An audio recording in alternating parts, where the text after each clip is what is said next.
The conference hall of Celestial Harmony Station floated in the darkness between stars, a massive structure of gleaming metal and crystal that had witnessed 30,000 years of galactic history. Inside its main chamber, representatives from 200 species gathered for what they believed would be another routine session. The air hummed with a dozen different atmospheric mixtures, separated by shimmer fields that allowed each species to breathe comfortably while sharing the same space. Ambassador Thexali stood near the central platform, her crystalline body refracting the soft lights into rainbow patterns across the polished floor. She had served the Galactic Council for 3 centuries, and in all that time she had never seen a session quite as dull as this one. Trade disputes, mining rights, the usual complaints about the Vrin Collective's aggressive expansion policies. Her internal structure resonated with something close to boredom. The discussion droned on. A methane-breathing delegate argued about tariff rates. Another species demanded action against pirates in the outer fringe. Thexali's attention wandered to the massive viewports that lined the chamber walls, showing the peaceful void beyond. 30,000 years of relative peace, she thought. The longest period of stability in recorded galactic history. Not perfect, of course. There were always conflicts, always problems. But nothing like the ancient wars her ancestors had witnessed. The lights flickered. It was subtle at first, barely noticeable. But Thexali's crystalline sensors picked up the disruption immediately. The energy fields maintaining the atmospheric barriers wavered for just a fraction of a second. Around the chamber, other species with sensitive perception began to shift uncomfortably. Then the alarms started screaming. Red emergency lights bathed the conference hall as every sensor on the station suddenly went insane. The main holographic display at the center of the chamber erupted with warnings. Spatial distortion, massive energy signature, unknown contact. The words scrolled faster than most species could read them. All delegates remained calm. The station's AI announced in a voice that suggested it was anything but calm itself. We are detecting an anomaly in nearby space. Security forces are responding. Thexali moved quickly to the nearest data terminal, her crystalline fingers interfacing directly with the system. What she saw made her internal structure go cold. The sensors were detecting something impossible. Space itself was tearing open just 3,000 kilometers from the station. Not a normal jump point or wormhole. This was something else. Something wrong. The main viewport suddenly polarized as blinding light erupted in the void. Every delegate in the chamber rushed to the windows or accessed visual feeds from external cameras. What they saw would be recorded in galactic history for the next 1,000 years. Space was bleeding. There was no other way to describe it. Reality itself seemed to crack and peel away like old paint, revealing something beneath that hurt to look at.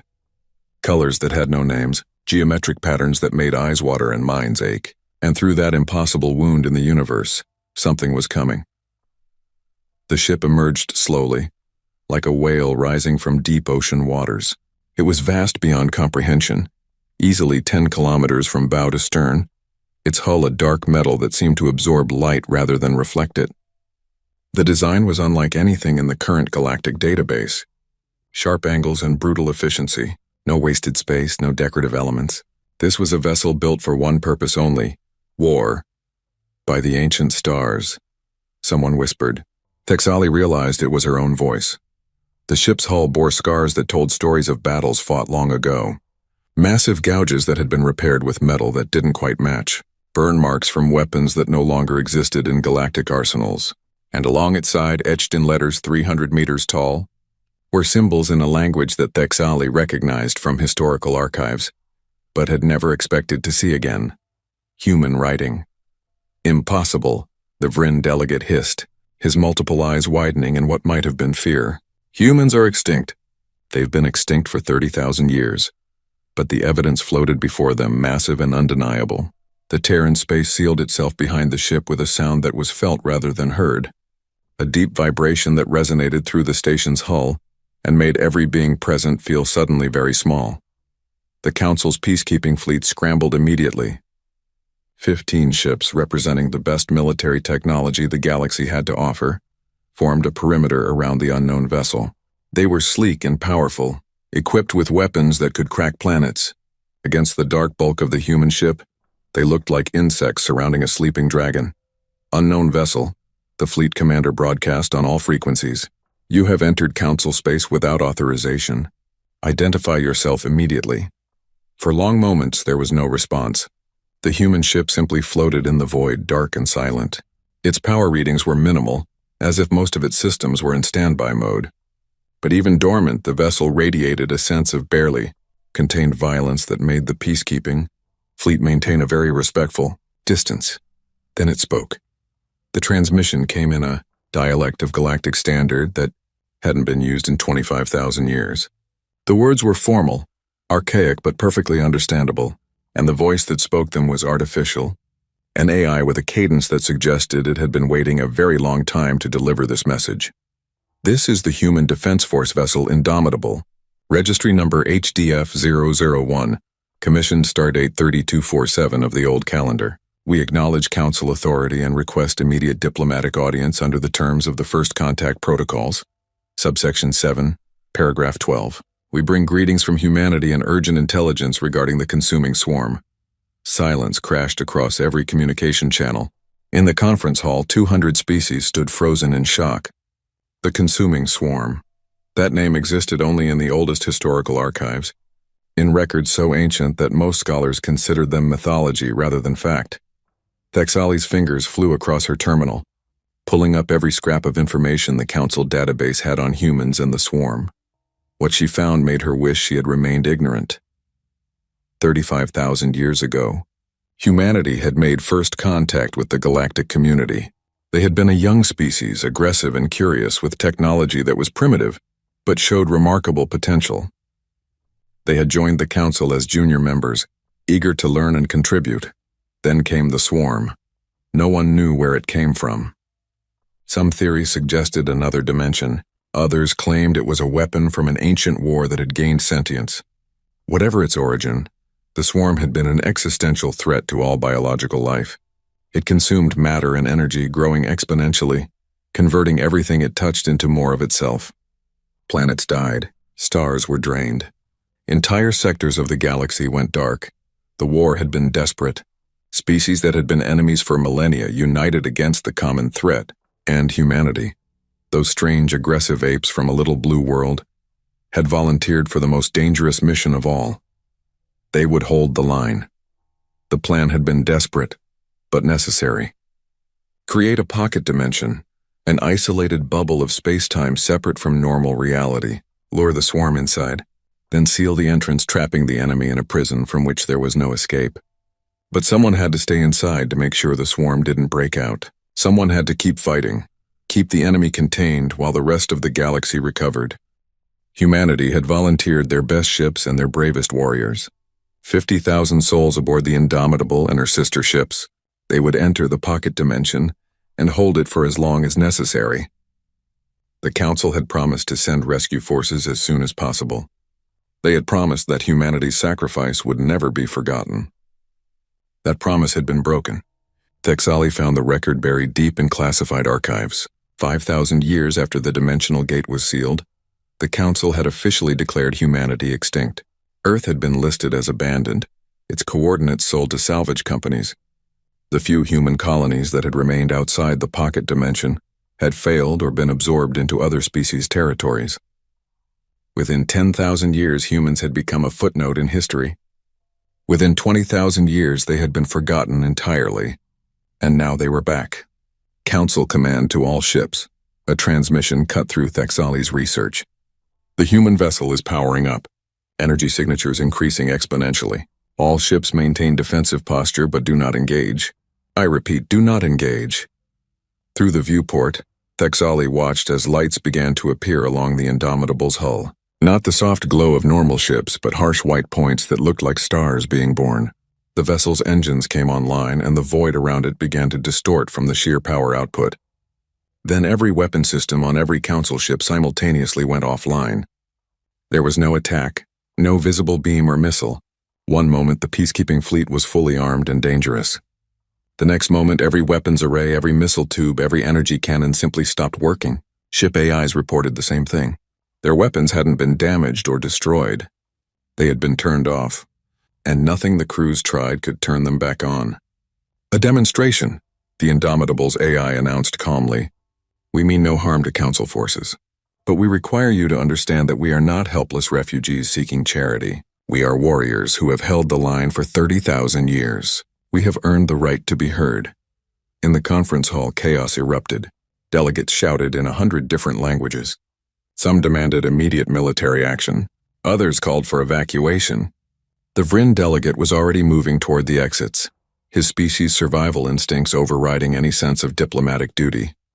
Thexali remained at her terminal, accessing more files, piecing together the truth. She found ship manifests, names of the 50,000 humans who had volunteered for the mission, service records, personal logs that had been preserved in the archives before being forgotten. These were not monsters or invaders. These were people who had given up everything to save a galaxy that had abandoned them. "Attention Council delegates," the station AI announced. "We are receiving a formal request for transport. The human commander wishes to address the Council in person. Shuttle Bay 3 is being prepared." "Absolutely not," the Vryn delegate shouted, his voice carrying across the chamber. "We cannot allow an unknown military force to board this station. It's a security nightmare." But Thexali was already moving toward the shuttle bay. She had to see this for herself. She had to know what kind of person could survive 30,000 years of war and still come seeking diplomacy rather than vengeance. The shuttle that docked at Bay 3 was small and utilitarian, showing the same battle-scarred aesthetic as the Indomitable itself. When the airlock opened, a single figure emerged, and Thexali felt her crystalline structure resonate with something close to awe. The human was tall, with dark skin and close-cropped gray hair. She wore a uniform that looked like it had been designed by someone who expected to do a lot of fighting and wanted nothing to get in the way. Her eyes were hard but not cruel, carrying the weight of experiences that Thexali couldn't begin to imagine. And on her chest, below rows of medals and service ribbons, was a name tag that read simply, ADM, Okonkwo. Admiral Kezia Okonkwo stepped onto the station and looked around at the gathered delegates with an expression that might have been disappointment or might have been resignation. When she spoke, her voice was clear and strong, carrying the authority of someone who had commanded in situations where the wrong decision meant the extinction of all life. 30,000 years ago, humanity made a promise to this council. "We promised we would hold the line against the swarm while you recovered and rebuilt. We kept that promise. We fought in a pocket dimension where time moved differently, where the laws of physics were suggestions rather than rules. We lost ships. We lost people. We lost everything except our determination to complete the mission." She paused, and in that silence, Thexali could hear the unspoken accusation. "We were promised rescue. We were promised that the galaxy would remember our sacrifice. Instead, we found our homeworld listed as extinct, our species erased from history, our heroism forgotten." Okonkwo's hands clenched into fists, but her voice remained steady. "But we are not here for revenge. We are here to collect what was promised to us. We held the line. Now we've come to take back what's ours." The Admiral's eyes swept across the assembly, and every delegate who met that gaze felt the weight of 30,000 years of betrayal. "We're going home to Earth, and when we get there, whoever has taken our world will have exactly one chance to leave peacefully." The conference room aboard the Indomitable was nothing like the luxurious chambers of Celestial Harmony Station. The walls were bare metal, scarred from impacts that had probably killed the people standing near them when they hit. The table was bolted to the floor. The chairs were designed for function, not comfort, and the air tasted of recycled atmosphere that had been breathed and recycled so many times it had lost any connection to natural air. Thexali sat across from Admiral Okonkwo, trying not to stare at the woman who had just lived through 30 millennia of war. The council had granted permission for a small delegation to board the human vessel, though Thexali suspected it was less about diplomacy and more about gathering intelligence. She had volunteered immediately, driven by guilt and curiosity in equal measure. "You look uncomfortable," Okonkwo said, her voice carrying a hint of dark amusement. "I apologize for the accommodations. We weren't exactly equipped to receive guests. Everything on this ship is built to survive conditions that would tear apart your modern vessels." "How many of you are there?" Thexali asked. "The record said 50,000 volunteers entered the pocket dimension. Are they all still?" "Alive?" "Yes, in stasis. We rotate crews on a schedule, 5,000 awake at a time, serving for what, Feels like 10 years subjective, then back into the pods while another crew takes over. It's the only way we could maintain our sanity and our supplies. Okonkwo leaned back in her chair, and Thexali noticed how the Admiral's hand never strayed far from the weapon holstered at her hip. 30,000 years of war would teach that kind of reflex. Time moved differently in the pocket dimension, Okonkwo continued. For every year that passed in normal space, we experienced about 3 months. So while 30,000 years passed out here, we subjectively experienced about 7,000 years of continuous combat. Long enough to become very, very good at killing things that don't want to die. Thexali felt her crystalline structure grow cold. 7,000 years of war. The longest conflict in Council history had lasted barely 300 years, and that had been considered an unthinkable tragedy. She couldn't imagine what 7,000 years of combat would do to a species, to a culture, to individual minds. The swarm, Thexali said carefully. What happened to it? Okonkwo's expression went flat. We killed it, mostly. It took us 6,000 years, but we hunted down every last fragment, every last seed of it. We burned it out of existence with weapons that would horrify your modern sensibilities. And when we were finally certain it was dead, we waited. We waited 1,000 more years, making sure nothing grew back, nothing escaped. Only then did we attempt to open a gate back to normal space, and you succeeded, obviously. Okonkwo gestured around the ship. Though the process damaged our dimension drive beyond repair, this was a one-way trip. We can't go back and nothing can follow us. The pocket dimension is collapsing even now, folding in on itself. In another few months it will cease to exist entirely. Thexali accessed her datapad, pulling up the information she had gathered. Admiral, I need to show you something. I need to show you what happened to Earth after you left. The holographic display activated, showing an image of a blue-green world, Earth, as it had been 35,000 years ago. Beautiful. Vibrant. Thexali watched Okonkwo's face as the image rotated slowly. The Admiral's expression remained carefully neutral, but her eyes told a different story. This is Earth now, Thexali said quietly, changing the image. The planet that appeared was barely recognizable. The blue oceans had turned muddy brown. The green continents were scarred with massive strip mines that were visible from space. The white polar caps had melted entirely, and surrounding the planet was a network of industrial stations, processing facilities and cargo haulers that turned the orbital space into a junkyard. What did they do? Okonkwo's voice was barely a whisper. What did they do to our home? The Vrin Collective purchased salvage rights to Earth 28,000 years ago, Thexali explained, hating every word. By that point, humanity had been declared extinct. The planet was listed as abandoned. The Council voted to allow commercial exploitation. It was all legal, all according to procedure. Okonkwo stood abruptly, her chair scraping against the metal floor. She walked to the viewport, staring out at the stars. Thexali could see the Admiral's reflection in the glass, and the expression on that face was something that belonged on the battlefield, not in a diplomatic meeting. 28,000 years, Okonkwo said. They couldn't wait even 2,000 years before selling our world like scrap metal. Tell me, Ambassador Thexali, how much did they get for it? I don't think that information would be helpful right now. Tell me. It wasn't a request. Thexali checked her data. 3 million credits, the equivalent of what you might pay for a small mining station in the outer territories. They sold your entire planet for less than the cost of a single Council warship.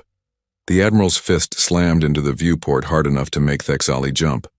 The reinforced crystal didn't break, but spiderweb cracks appeared where human flesh had met military-grade transparent alloy. Okonkwo didn't seem to notice or care about her bleeding knuckles. We held the line, Okonkwo said, her voice deadly quiet. We stayed in that hell dimension for 7,000 years of subjective time. We watched our friends die. We watched our ships burn. We fought creatures that could manipulate matter with their thoughts, that could survive in the vacuum of space, that felt no fear and gave no mercy. And we won. We saved the galaxy from extinction. and our payment was to be forgotten and have our homeworld strip-mined for parts. Admiral, I understand your anger, but you must understand the position the Council is in. The Vryn have legal ownership of Earth. They have invested trillions of credits in the infrastructure surrounding it.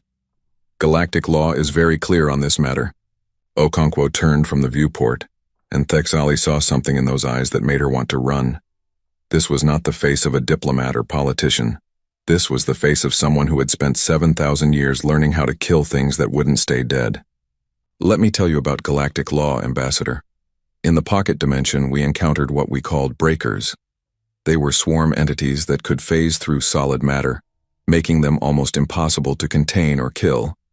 They would materialize inside our ships, killing crew members before we could respond. Do you know how we solved that problem? Thexali shook her head, not trusting her voice. We created a resonance field that would destabilize any matter trying to phase through our hulls. Any matter at all. Which meant if a breaker tried to materialize inside our ship, it would be torn apart at the molecular level. But it also meant that anyone teleporting in, friendly or not, would die instantly. We lost 3 ships because crews tried to evacuate using transporters and were vaporized by their own defensive fields. Okonkwo walked slowly back to the table, each step deliberate. We kept using those fields anyway, because the alternative was extinction. We learned to make impossible choices. We learned that sometimes you have to sacrifice everything to win. And we learned that laws, rules, and procedures mean absolutely nothing when you're fighting for survival. She leaned forward, placing both hands on the table. So here's what's going to happen, Ambassador. We are going to Earth. We are going to reclaim our homeworld. And if the Vryn want to dispute our claim, they're welcome to try. But I should warn you that this ship was designed to fight enemies that could warp reality itself. Your modern weapons are like throwing stones at a tank. You're talking about starting a war, Thexali said, her voice shaking. The Vryn have hundreds of ships.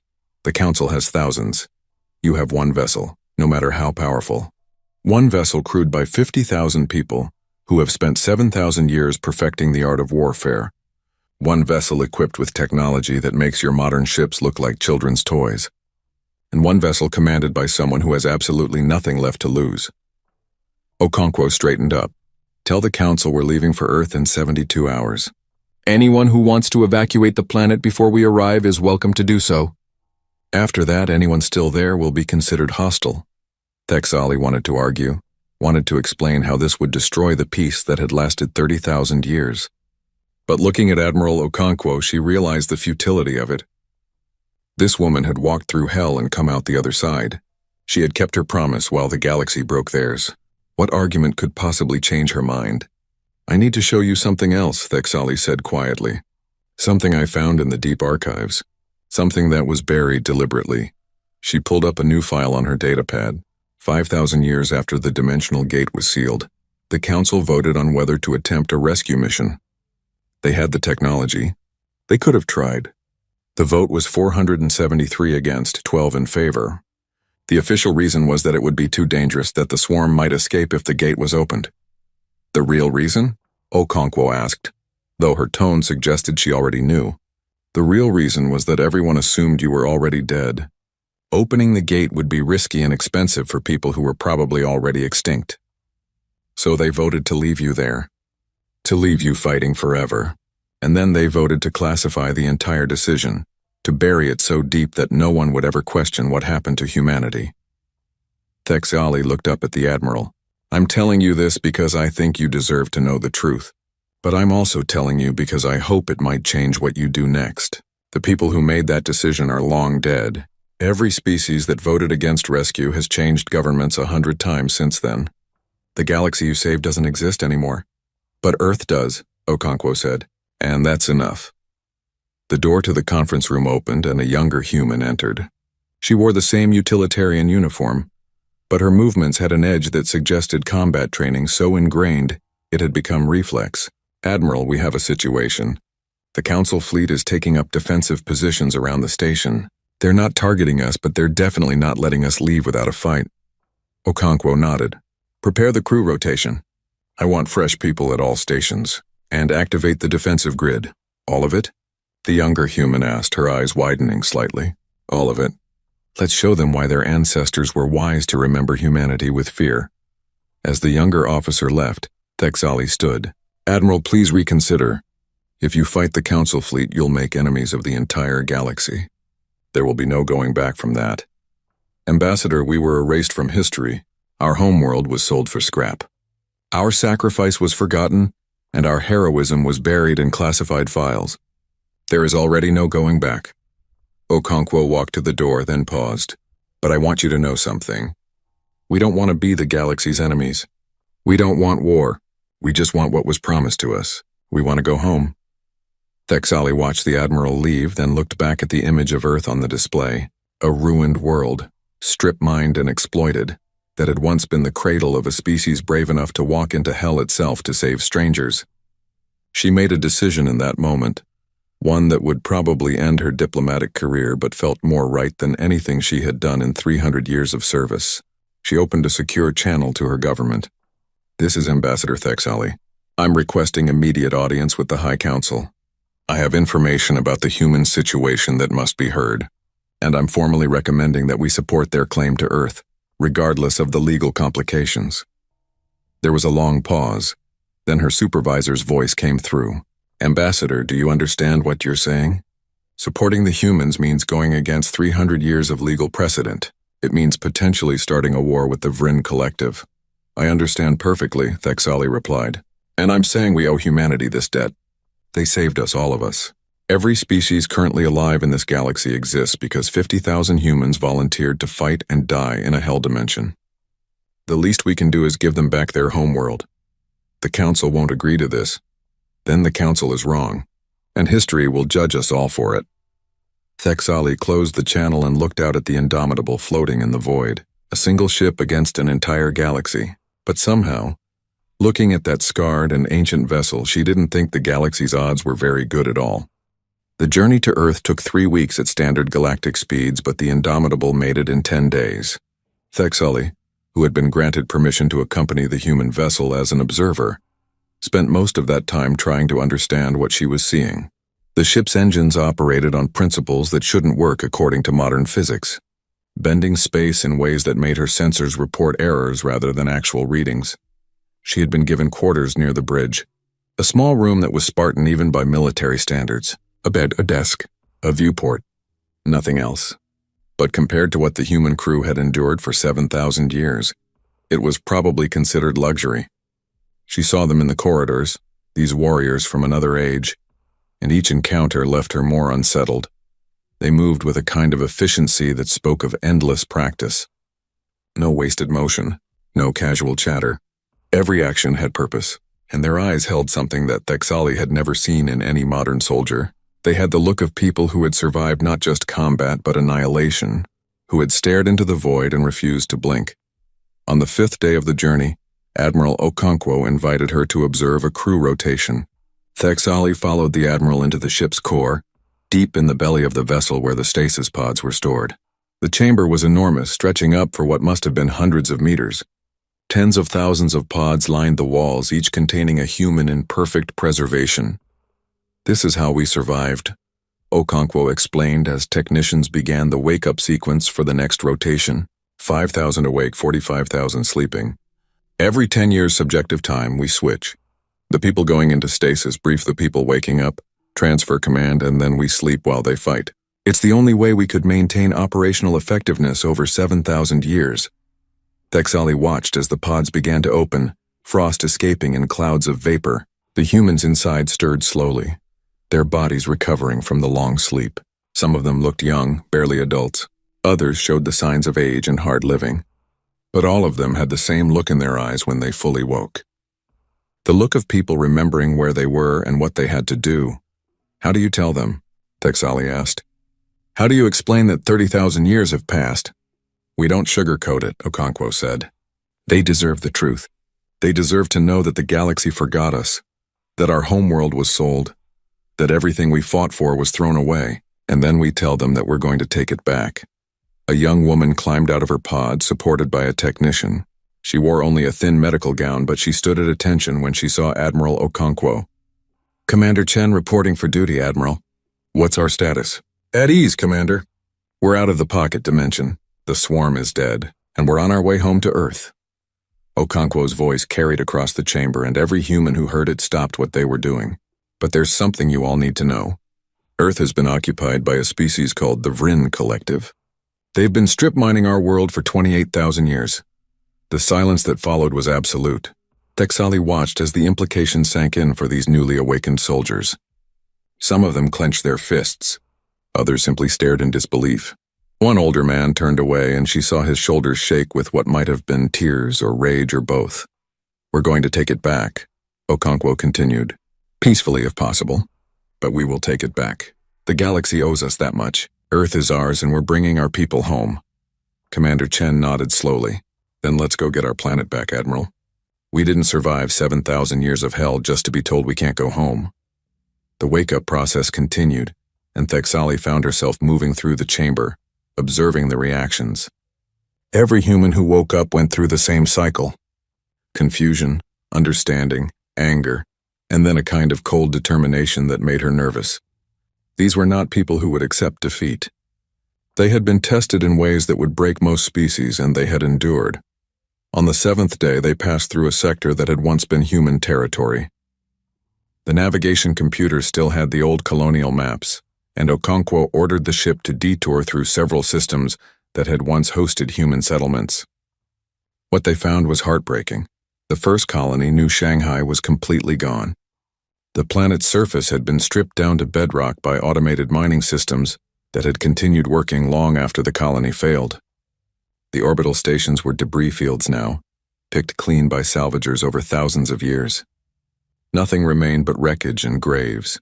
They found a memorial satellite in the second system, New Nairobi. It was still broadcasting after 30,000 years, a testament to human engineering. The message was simple and devastating. This is New Nairobi Memorial Beacon. If anyone is receiving this, please know that we tried. We tried to maintain the colony after Earth went silent. We tried to wait for the warriors to return.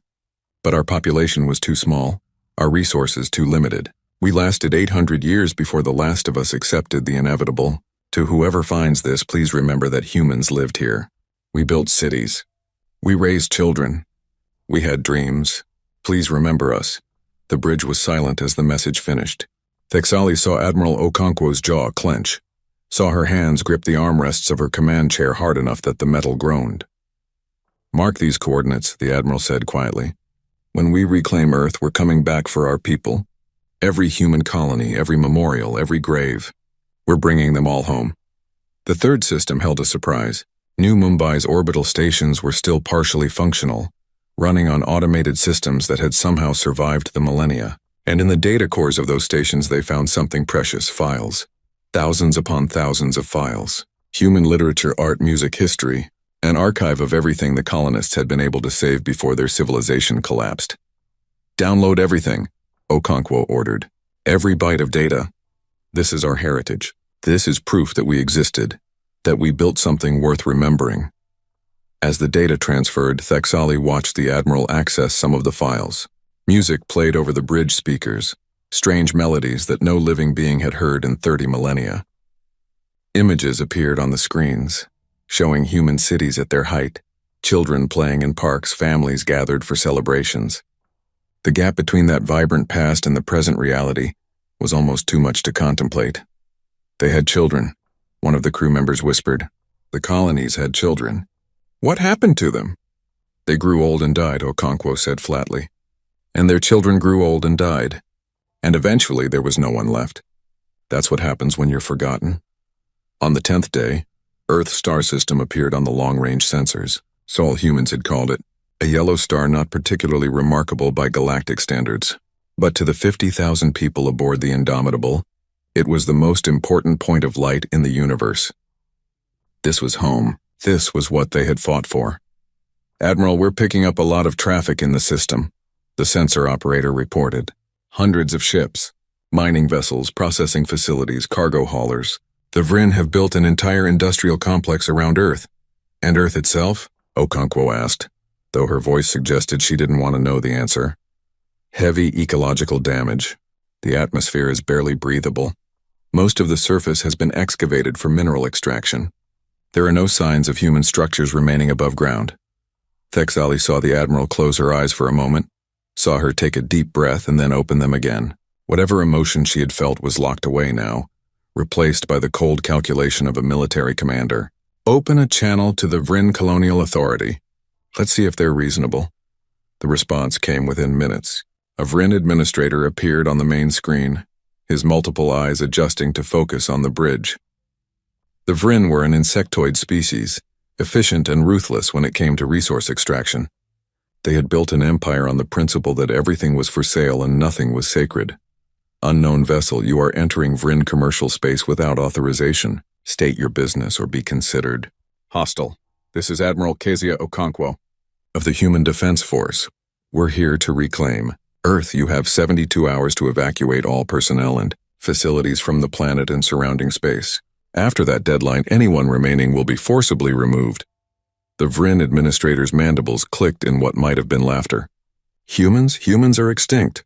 This is some kind of joke. And even if you were somehow actually human, Earth is Vryn property. We purchased it legally from the Galactic Council 30,000 years ago. You have no claim here. We have the only claim that matters, Okonkwo said, her voice cold enough to freeze stars. That planet is our homeworld. Our people were born there. Our history was written there. And we're taking it back. You're threatening war over a legal commercial transaction? Do you have any idea how many ships we have in this system? Your single vessel, no matter how large, cannot stand against our entire fleet. Okonkwo smiled, and it was not a pleasant expression. You have 72 hours. I suggest you use them wisely. The channel closed. Thexali moved closer to the Admiral. He's right about one thing. The Vryn have approximately 300 ships in this system. Most are mining vessels, but at least 50 are military grade. You can't fight all of them, can I? Okonkwo turned to her crew. Battle stations. Prepare for hostile engagement. But remember, we're here to reclaim our planet, not destroy it. Precision strikes only. No weapons that will cause long-term ecological damage. Admiral, Thexali said urgently, you're about to start a war. Please let me try to negotiate with the Council. Give me time to convince them that your claim is just. Okonkwo looked at her with something that might have been pity. Ambassador, we've been waiting 30,000 years. We're done negotiating. We're done being patient. We're done believing that the galaxy will do the right thing. Now we're taking what's ours. The Indomitable accelerated toward Earth and every sensor in the system locked onto it. The Vryn fleet began to mobilize, ships breaking from their mining operations to form defensive positions. On Earth's surface, evacuation alarms were probably sounding as the corporate administrators realized that this was not a bluff. Thexali accessed the communication systems and sent an urgent message to the Council. This is Ambassador Thexali. The humans are initiating hostile action against Vryn forces at Earth. I need immediate Council authorization to support their claim. If we don't act now, there's going to be a massacre. The response came from her supervisor, and it was not what she wanted to hear. Ambassador, the Council has voted. They support Vryn's legal ownership of Earth. You are ordered to evacuate the human vessel immediately and return to neutral territory. That's the wrong decision, Thexali said. These humans saved the galaxy. We owe them this debt. The Council has spoken. Return to neutral territory. That's an order. Thexali looked at Admiral Okonkwo, who was calmly issuing orders to her crew. She looked at the view screen showing Earth, that ruined world that had once been the cradle of a species brave enough to volunteer for extinction. And she made her choice. Admiral, I'm staying. Whatever happens next, I want to witness it.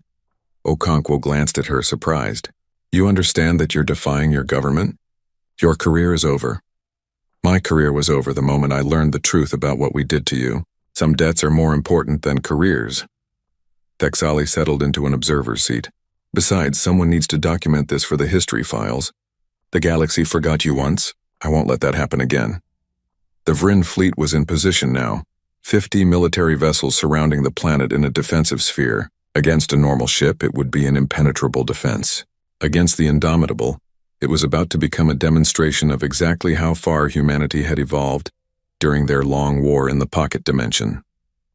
All ships, Okonkwo said, her voice carrying across every channel. You have one last chance. Evacuate the planet and we'll let you leave in peace. Stay, and we'll show you why your ancestors were wise to fear humanity. The Vryn commander's response was predictable. All ships engage the hostile vessel. Destroy it. Admiral Okonkwo leaned back in her chair and gave the order that would change galactic history. Show them what we learned in hell. Engage. The battle lasted 4 minutes and 17 seconds. Thexali would remember that number for the rest of her life, along with everything else she witnessed on that day. 4 minutes to completely reshape the galactic understanding of what was possible in warfare. The Vryn fleet opened fire first, 50 military vessels unleashing everything they had at maximum range. Energy beams that could cut through mountain ranges. Missiles equipped with warheads that could crack moons. Electronic warfare packages designed to scramble the most advanced AI systems. It was a coordinated assault that represented the pinnacle of modern military doctrine. Executed by professional crews with decades of training, the Indomitable didn't even slow down.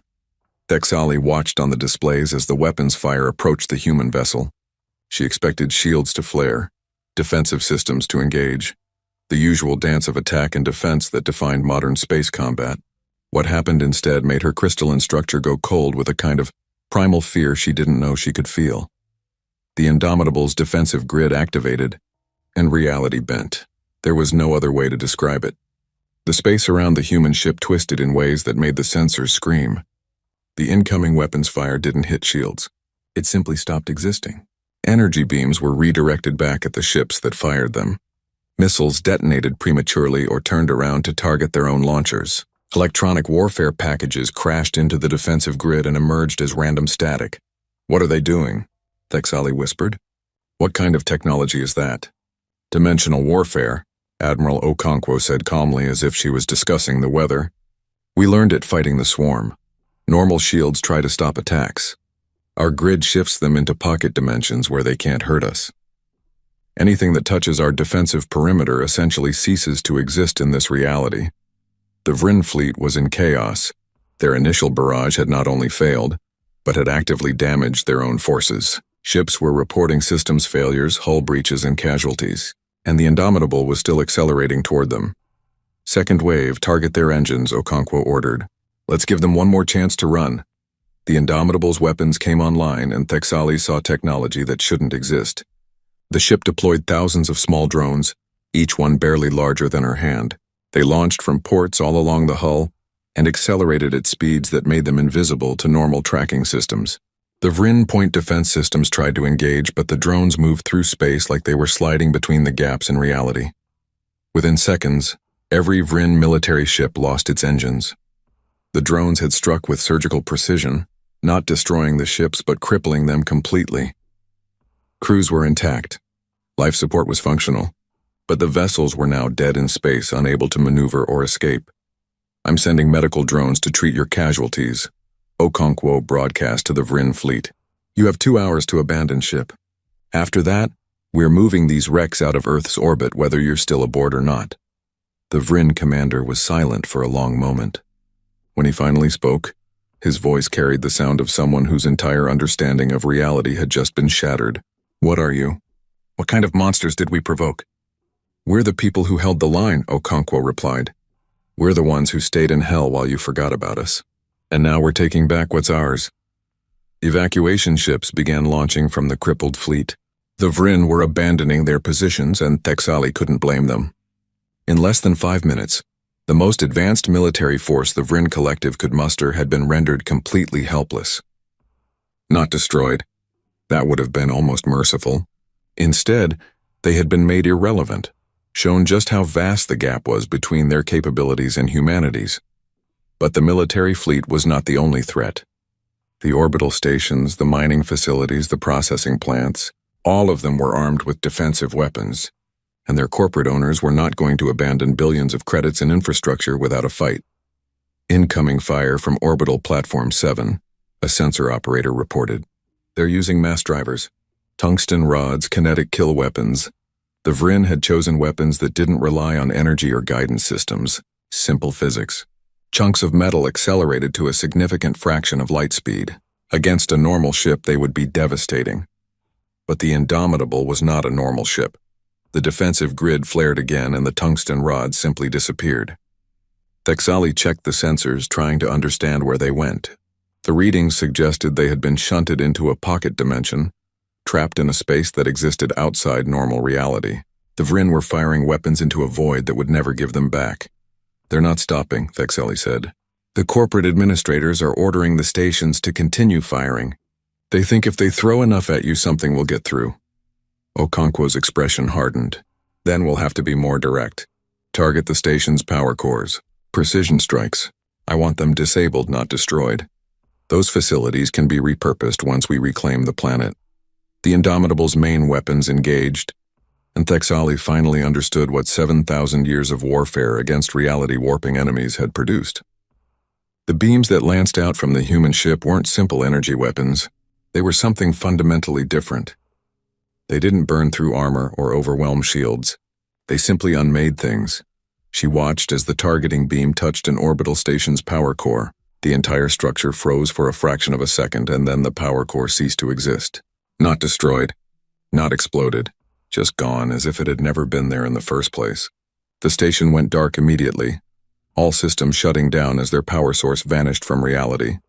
"Molecular disassembly," Okonkwo explained, seeing Thexali's shocked expression.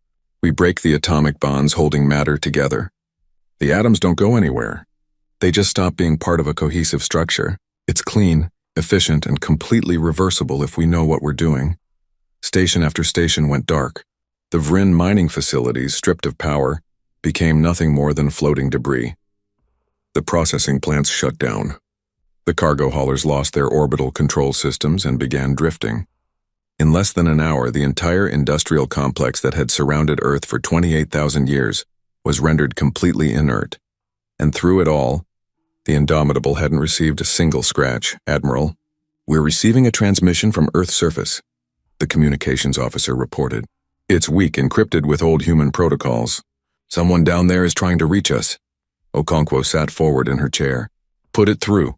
The signal was crackling and broken, distorted by interference and the degraded atmosphere. But the voice that came through was unmistakably human. "Unknown human vessel, this is Refuge Alpha. We read you. We've been waiting for you. Please respond." The bridge went absolutely silent. Every crew member stopped what they were doing and stared at the communication station. Thexali saw tears on the faces of hardened warriors, saw Admiral Okonkwo's hands shake as she gripped the armrests of her command chair. "This is Admiral Kezia Okonkwo, of the Human Defense Force vessel Indomitable. Who is this? Who are you?" "My name is Marcus Chen. I'm the administrator of Refuge Alpha, one of 12 surviving underground settlements on Earth." "Admiral, there are still humans here." "Not many. Maybe 50,000 total across all the refugees. We've been hiding from the Vryn for thousands of years, preserving what we could of our culture, waiting for rescue. We never stopped believing that someone would come back for us." Okonkwo closed her eyes, and when she opened them again, tears were streaming down her face. She didn't bother wiping them away. "Mr. Chen, this is going to sound impossible, but we're the rescue force. We're the people who went into the pocket dimension 30,000 years ago, and we're here to bring our people home." There was a long silence from the surface. When Marcus Chen spoke again, his voice was thick with emotion. "The old stories were true. The legends about the warriors who would return. We thought they were just myths, ways to give our children hope. But you're real. You came back. We kept our promise," Okonkwo said. "We held the line, and now we're here to take you home. All of you." "How bad is the situation down there?" "Bad, Admiral. The Vryn mining operations destroyed most of the surface ecosystem. We've been living in deep underground shelters, growing food in hydroponic gardens, breathing recycled air. We have maybe a generation left before our systems fail completely. If you hadn't come when you did..." He didn't need to finish that sentence. "We're coming down," Okonkwo said. "Prepare to receive landing craft. We're evacuating everyone off the surface and getting them to safety before we start cleanup operations." As the crew began coordinating rescue operations, Thexali accessed her communication systems and sent another message to the Council. This time she included full sensor logs of everything that had just happened. The battle, the technology, the revelation that humans still lived on Earth. "This is Ambassador Thexali. The situation has changed significantly. The humans have demonstrated military capabilities far beyond anything in the current galactic arsenal. They have also discovered surviving human populations on Earth. I am formally requesting emergency council session to discuss recognition of Earth as human." territory and immediate humanitarian assistance for the survivors. Her supervisor's response was immediate and panicked. "We're watching the sensor feeds from the Vrin fleet. What kind of weapons are those? How is that ship doing what it's doing? They spent 7,000 years fighting enemies that could manipulate reality itself. They learned, they adapted, and they became something that makes our modern military look like children with toys." Texali paused, and more importantly, they never forgot their humanity. They could have destroyed the Vrin fleet. They could have massacred everyone. Instead, they disabled ships and gave crews time to evacuate. They targeted infrastructure, not people. These are not monsters. These are heroes who deserve better than what we gave them. The council was in chaos. Texali could hear it in the background chatter, the panicked voices of representatives from dozens of species all talking at once. The humans had just demonstrated that the entire galactic military doctrine was obsolete. Every weapon system, every defensive strategy, every tactical manual, all of it was worthless against technology that could manipulate dimensional physics. But more than that, they had found humans alive on Earth. The genocide that the galaxy had assumed, the extinction they had all accepted, had never been complete. Humanity had survived. They had endured underground while the galaxy sold their world and forgot their sacrifice. And now they were demanding justice. "Ambassador," her supervisor said carefully, "the Council is voting on an emergency resolution. Multiple species are proposing that we recognize human sovereignty over Earth immediately. The Vrin are screaming about property rights and legal precedent, but they're being shouted down. No one wants to be on the wrong side of this." "Tell them to vote quickly," Texali said, "because the humans aren't waiting for permission anymore." On the main view screen, she watched as the first landing craft departed from the Indomitable. They were heading to the surface to retrieve the survivors, to bring them up to the ship where they could receive medical care, real food, and the first safety they had known in millennia. The crew was moving with a kind of focused intensity that spoke of mission accomplishment after an impossibly long wait. Admiral Okonkwo stood at the viewport looking down at Earth. The planet was scarred and damaged, barely recognizable as the beautiful blue world from the old records.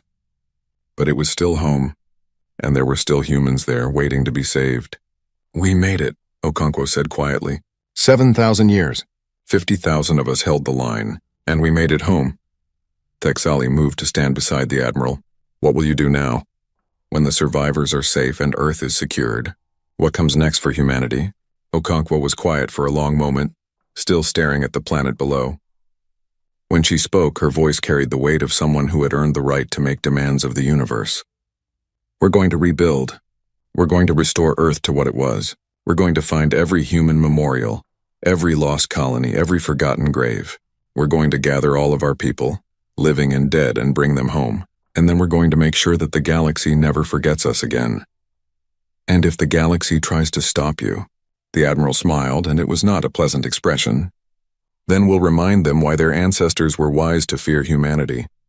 We walked through hell and came out the other side stronger. We're not the victims anymore.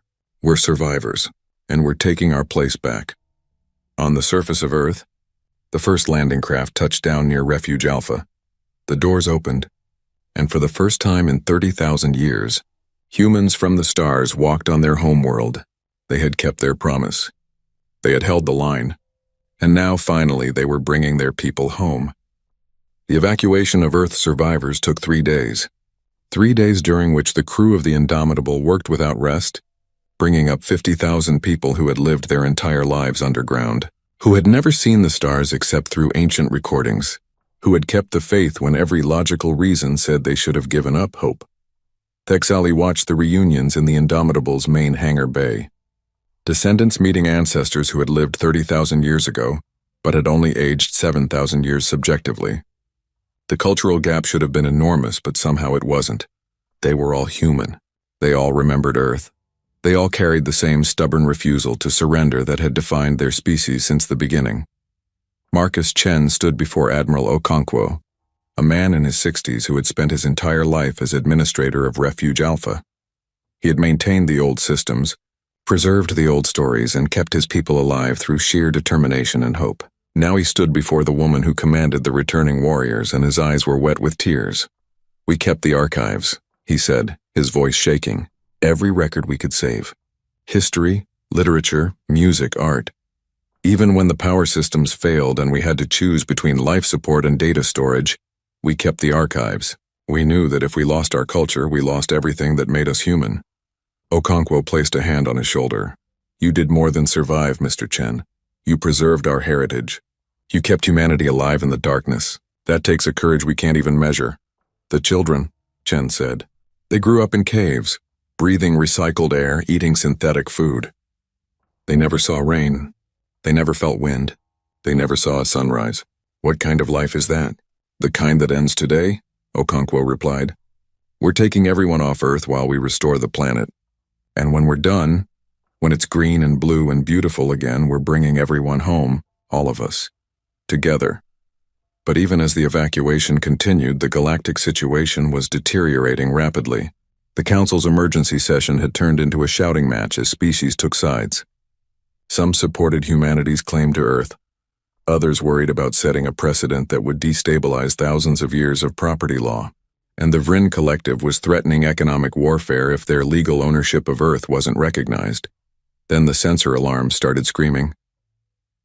Thexali was on the bridge when it happened, documenting the evacuation efforts for her report. The display suddenly went red with warnings. Every sensor on the Indomitable was detecting the same thing. A spatial distortion, a tear in reality, something coming through from somewhere else. Admiral to the bridge, the watch officer called. We have a situation. Okonkwo arrived within seconds, still in the casual uniform she'd worn for meeting the survivors. She took one look at the sensors and her expression went stone cold. No, it's impossible. We sealed the breach. We collapsed the pocket dimension. What is it? Thexali asked, but she already knew. She could see it on the displays. The signature was different from anything in the galactic database, but somehow familiar. Something that bent space in ways that made sensors report errors rather than readings. It's the swarm, Okonkwo said quietly. Or something like it. A fragment that must have escaped before we collapsed the dimension. It followed us back. The tear in space widened and something emerged. It wasn't a ship. It wasn't even clearly definable as a physical object. It was more like a wound in reality. A place where the normal laws of physics had given up trying. And it was growing, feeding on the energy of normal space, converting matter into more of itself.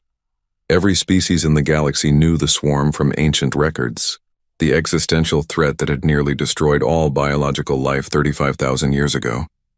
The nightmare that had required the sacrifice of an entire species to contain. And now it was back. The Council communication channels exploded with panic. The Vrin fleet, still crippled from the earlier engagement, was desperately trying to evacuate the system. Every ship with working engines was running. And Thexali couldn't blame them. She wanted to run too. Every instinct in her crystalline body was screaming at her to get as far away as possible. But the humans weren't running. Battle stations, Okonkwo ordered, her voice calm despite the situation. Wake up, everyone. All crews, all shifts. I need every person on this ship ready to fight. And someone get me a channel to the Galactic Council immediately. The channel opened within seconds. Every council member, every species representative, every military commander in range. All of them were watching, waiting to see what the humans would do. This is Admiral Kezia Okonkwo to all council forces. The swarm has returned. We believe this is a fragment that escaped our dimensional prison. It's small now, but it will grow exponentially if not stopped immediately. She paused, and Thexali could see the calculations running behind those eyes. We can stop it. We know how, but we'll need help. What kind of help? The council chairman asked. His voice was shaking. The swarm was every species' nightmare, the thing that had nearly ended all life in the galaxy. We need every ship in this system to evacuate immediately. Get everyone to minimum safe distance. Then we need you to trust us. Okonkwo looked directly at the camera. 7,000 years ago, humanity volunteered to hold the line. We went into hell so that you could live. Now we're asking you to let us finish the job. You want us to leave you alone with that thing? The Vrin commander asked. How do we know you can stop it? How do we know you won't just make it worse? Because we've been fighting it for 7,000 years, Okonkwo said flatly. Because we've studied it, learned it, and developed weapons specifically designed to kill things that shouldn't be able to die. And because if we fail, everyone dies anyway, so you might as well let us try. The council chairman looked around at the other representatives. Thexali could see the fear in all of them, but also something else. A desperate hope. Because if the humans had survived fighting the swarm for 7,000 years, maybe they really did know how to stop it. All ships, evacuate to the outer system, the chairman ordered, and may whatever gods you believe in protect us all. The evacuation was chaotic but effective. Within an hour, every non-human vessel had retreated to the edge of the star system. Only the Indomitable remained, floating between Earth and the growing swarm fragment. And aboard the human ship, 50,000 warriors prepared for what might be their final battle. "Mr. Chen," Okonkwo said, turning to the refugee administrator, "I need you to take all the survivors to the escape pods. If this goes wrong, the pods will automatically jump to the council fleet. You'll be safe." "No," Chen said simply. "We didn't survive 30,000 years underground just to run now. If you're fighting to save Earth, we're staying. All of us." Okonkwo looked like she wanted to argue, but she saw the determination in his eyes, the same stubborn refusal to surrender that had kept humanity alive through impossible odds. She nodded slowly. "Then get your people to the shelter decks, and pray that we're as good as we think we are." The swarm fragment was growing. It had started small, barely larger than a ship. Now it was the size of a city, and it was accelerating. Tendrils of impossible matter reached out, touching asteroids and converting them into more swarm material. The temperature in local space was dropping as it fed on thermal energy. Stars nearby were starting to flicker as it drained their output. "All weapons online," the tactical officer reported. "Dimensional disruptors ready. Molecular disassemblers charged. Drone swarms deployed." "Good," Okonkwo said. "Now let's show this thing why it should have stayed dead." The Indomitable accelerated directly toward the swarm. Every sensor in the system tracked it. Broadcast to every ship, every station, every species in the galaxy. This was not just a battle. This was humanity's final statement. Either they would prove they deserved their place in the galaxy, or they would die trying. The swarm noticed them. Tendrils of impossible matter reached out, trying to touch the ship, to convert it into more of itself. But the Indomitable's dimensional shields held. The swarm's matter couldn't exist in the same space as the ship's defensive grid. When they touched, the swarm's material simply ceased to be, shunted into pocket dimensions where it couldn't regenerate. "Firing molecular disassemblers," the tactical officer called. The Indomitable's main weapons engaged, beams of focused energy that didn't burn or cut but simply unmade things at the atomic level. Where they touched the swarm, holes appeared. Not wounds that could heal. Empty spaces where the swarm's matter had been broken down into component atoms that could no longer hold together. But the swarm was fighting back. It was learning, adapting, changing its structure to resist the weapons. This was what made it so dangerous. It evolved in real time, becoming immune to whatever killed it. In the original war, it had taken humanity thousands of years to develop weapons that could permanently kill swarm material. "It's adapting to the disassemblers," the tactical officer reported. "Effectiveness down to 60%. 50%, 40. Switch to dimensional displacement," Okonkwo ordered. "Don't destroy it. Send it somewhere else." The Indomitable's weapons changed mode. Instead of breaking down matter, they opened temporary gates to empty pocket dimensions and pushed swarm material through. It was like scooping water from a bucket and throwing it into the void. The swarm couldn't adapt to being physically removed from reality, but it was still growing faster than they could displace it. For every cubic kilometer of swarm they pushed away, 2 more appeared. The math was simple and brutal. "They were losing, Admiral," the sensor officer said quietly. "At current rate, the swarm will reach critical mass in 4 hours. After that, nothing will stop it. It will consume this entire system in a week. The galaxy in a century." Okonkwo sat in her command chair watching the displays. Thexali could see the calculations running through her mind. The same kind of impossible math that had defined 7,000 years of warfare. How do you kill something that adapts to everything? How do you win when the enemy grows stronger with every attack? "There's one way," Okonkwo said finally. "But it's not going to be popular." She opened a channel to engineering. "How much antimatter do we have in reserve?" "Approximately 5,000 metric tons, Admiral. Enough to run the ship for another 100 years of combat operations. And if we detonated it all at once." There was a pause.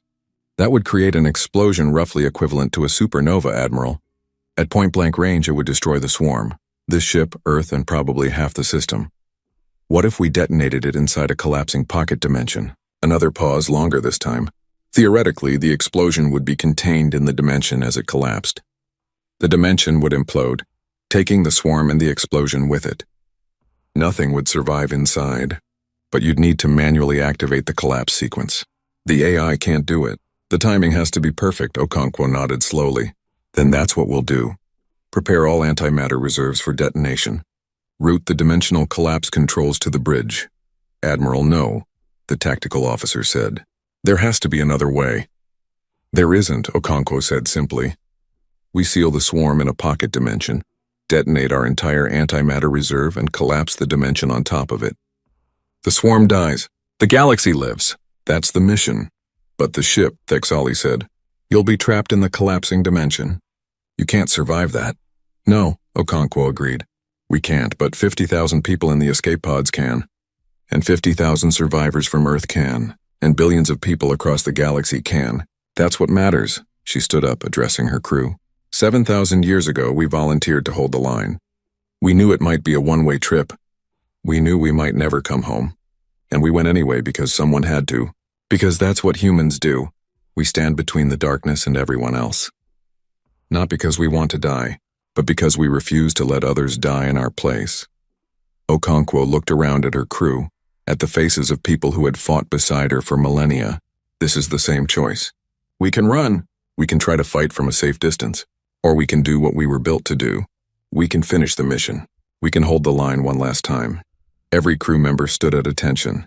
There were tears, but also pride. They had survived 7,000 years. They had come home. They had found their people. And now they were being asked to give one more thing. Everything. Execute the plan, Okonkwo ordered. All hands, this is the Admiral. We're going into the final battle. Make peace with whatever gods you believe in. Say goodbye to whoever you need to. And then let's show this thing why humanity earned its place in the galaxy. The Indomitable began opening a pocket dimension, not the small ones they used for shields or weapons. A massive one, large enough to contain the entire swarm fragment and the ship itself. The energy required was enormous, draining the ship's reserves at a terrifying rate. But it was working. The dimension was opening. All survivors to escape pods, Okonkwo ordered. Chen, get your people out. You don't have much time. We're not leaving, Chen said. None of us are. You're giving your lives for us. The least we can do is witness it. To remember. To make sure the galaxy never forgets what you did. Okonkwo started to argue, but she saw it was useless. The descendants were as stubborn as their ancestors. They would stay and bear witness even if it meant dying together. She nodded slowly, accepting their choice. The pocket dimension was fully open now, a tier in reality larger than anything humanity had ever created. The Indomitable accelerated toward it, pulling the swarm along with gravitational beams. The fragment followed, unable to resist the pull. It wanted to consume the ship, to feed on all that delicious matter and energy. We're through, the navigation officer reported. Pocket dimension holding stable. The swarm is fully inside. Begin collapse sequence, Okonkwo ordered. 30-second timer. That should give us enough time to make sure it's trapped. Thexali watched the countdown begin. 30 seconds until the dimension collapsed. 29, 28. The swarm was thrashing now, realizing it was trapped, but there was no escape. The dimensional walls were closing in. It's been an honor, Okonkwo said to her crew. Every single one of you. 7,000 years. We held the line. We held the line, the crew echoed. 10 seconds, 9, 8. The swarm was fully contained now. No fragments escaping. 7, 6, 5. The antimatter detonation sequence was armed. 4, 3, 2, and then something changed. They were and the sensors detected a massive surge of energy from outside the pocket dimension. Ships, hundreds of them, thousands, every species in the Council fleet, every military vessel, every armed merchant ship. They had all turned around and come back, and they were all firing at once, pouring energy into the dimensional walls, stabilizing them from the outside. This is Ambassador Thexali, to the Galactic Council fleet. What are you doing? You'll be caught in the blast. This is Council Chairman, came the response. Humanity held the line for 30,000 years. Now it's our turn. We're reinforcing the dimensional walls from the outside. When you collapse it, we'll make sure nothing escapes, and we're going to pull you out before it implodes. That's impossible, Okonkwo said. The timing is too precise. You can't extract a ship from a collapsing pocket dimension. Humanity taught the galaxy that impossible just means nobody's tried hard enough yet. We're trying now. Hold on, the countdown reached 0. The antimatter detonated. Inside the pocket dimension, a miniature supernova erupted. The swarm material caught in the blast began to disintegrate. Not adapting this time, not evolving. Just dying, torn apart by forces so vast that even its reality-warping abilities couldn't save it. The dimensional walls began to collapse, crushing inward, compressing the blast and the swarm into an infinitely small point. And in that moment, as the dimension imploded, every ship in the Council fleet fired their tractor beams at once. Hundreds of beams, thousands, all focused on one point, all pulling. The Indomitable lurched. Thexali felt the artificial gravity fail, felt herself floating as the ship was torn between collapsing dimension and desperate rescue. The hull groaned under stresses it was never designed to endure. Consoles exploded. Lights flickered. And then, with a sound like reality screaming, the ship emerged from the pocket dimension half a second before it ceased to exist entirely. The swarm was gone. The dimension was gone, and the Indomitable was drifting in normal space, battered and broken but intact. Alive. The bridge was silent except for the sound of emergency alarms and people breathing hard.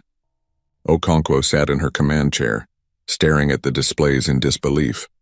They had survived. Again. Against all odds, humanity had survived. "Damage report," she said quietly. "Main engines are offline," the engineering officer reported, his voice shaking. "Dimensional drives destroyed. Weapon systems inoperative. We're running on backup power. Admiral, this ship will never fight again. She's done. But we're alive," Okonkwo said. "We're alive, the swarm is dead, and Earth is safe. That's all that matters." The communication channels lit up with transmissions from every ship in the Council fleet. Species that had been enemies minutes ago were now celebrating together.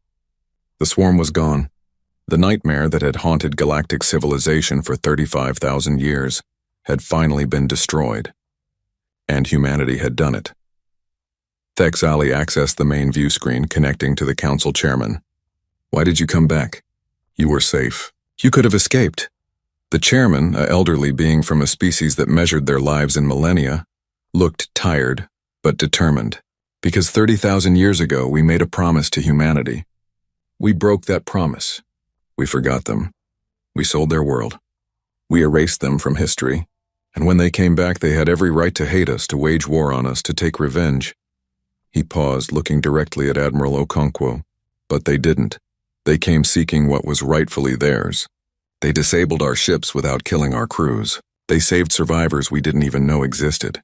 And when the swarm returned, they didn't hesitate. They were ready to sacrifice themselves again to save all of us. We couldn't let that happen. Not again. Some debts can never be repaid, but we had to try." The Council convened an emergency session right there, ships maintaining position around Earth while their representatives voted. It was unanimous. Earth was recognized as human sovereign territory. The Vryn would be compensated for their losses, but they had to leave. Immediately, and the galaxy would help humanity rebuild their homeworld. But there was more. "We are also creating the Human Remembrance Fund," the chairman announced.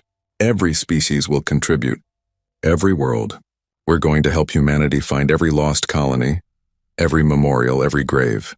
We're going to help bring them all home, and we're going to build monuments on every Council world, reminding future generations of what humanity did for us. Never again will we forget." The restoration of Earth took 10 years. The Vryn mining equipment was repurposed, used to heal the scars instead of create them. Terraforming technology from a dozen species was employed. Slowly, painfully, the planet came back to life. Oceans turned blue again. Forests grew. The atmosphere cleared. The Indomitable couldn't be repaired. The damage was too extensive, the technology too outdated to integrate with modern systems. So they left it in orbit, a memorial to the ship that had held the line for 7,000 years and saved the galaxy twice. Tourists from every species came to visit it, to walk its scarred corridors and remember. Admiral Okonkwo retired from military service. She had spent 7,000 years at war. She had earned her peace. She settled on Earth, in a small house overlooking what had once been the Atlantic Ocean, and worked on writing the definitive history of humanity's long war. The book took her 20 years to complete, and when it was published, it became required reading in every school in the galaxy. Marcus Chen lived to see Earth bloom again, lived to walk in actual rain, to feel actual wind, to watch an actual sunrise with his grandchildren. He died at 112, surrounded by family, in a world that was green and alive. At his funeral, Admiral Okonkwo gave the eulogy, praising the man who had kept humanity alive in the darkness. The refugees from the underground cities adapted to life on the surface. Some struggled with agoraphobia, unable to cope with open skies after generations underground, but most thrived, grateful to finally live in the world their ancestors had fought to save. And the crew members of the Indomitable, warriors who had known nothing but combat for millennia, learned what peace felt like. Texali wrote her report on the human situation.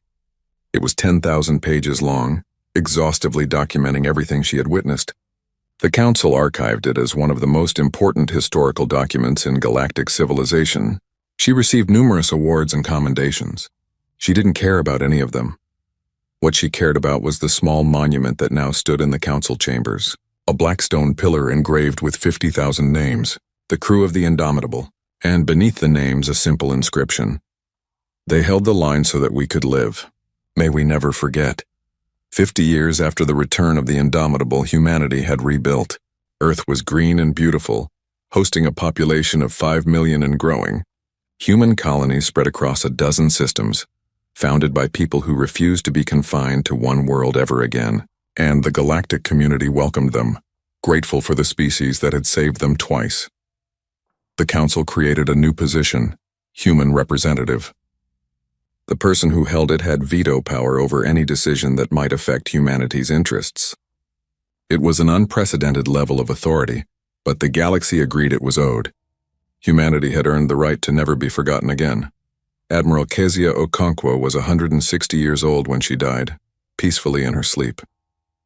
They buried her on Earth, in a grave that overlooked the ocean next to the memorial for her crew. Millions attended the funeral, representatives from every species in the galaxy, and they all said the same thing, that humanity had saved them, that they would never forget, that the debt could never be repaid. 100 years after Okonkwo's death, a young human girl visited the Indomitable Memorial. She was 12 years old, born on Earth, raised on stories of the ancestors who had held the line. She stood in the observation deck where Admiral Okonkwo had once commanded, looking out at the stars. An elderly alien approached her, a crystalline being who moved with the careful slowness of great age. "Are you interested in history, young one?" The girl nodded. "My teacher says this ship saved the galaxy, twice." "Your teacher is correct," Texali said, for she had lived long enough to see humanity's grandchildren grow and thrive. The people who served on this ship sacrificed everything so that we could live. They fought for 7,000 years. They never gave up. They never surrendered. Why did they do it? The girl asked. Why did they sacrifice so much? Texali was quiet for a moment, remembering Admiral Okonkwo's words from so long ago. Because that's what humans do. You stand between the darkness and everyone else. Not because you want to die, but because you refuse to let others die in your place. The girl looked out at the stars, and Texali saw something in her eyes. The same stubborn determination that had carried humanity through 30,000 years of loss and betrayal. The same refusal to surrender that had defined the species from the beginning. "When I grow up," the girl said quietly, "I want to join the fleet. I want to help protect people like they did." "Then the galaxy is fortunate," Texali said, "because it means the line will be held for another generation." They stood together in comfortable silence, human and alien, looking out at the stars that humanity had fought so hard to preserve. Below them, Earth turned slowly, green and blue and beautiful, a world that had died and been reborn, a world that would never be forgotten again.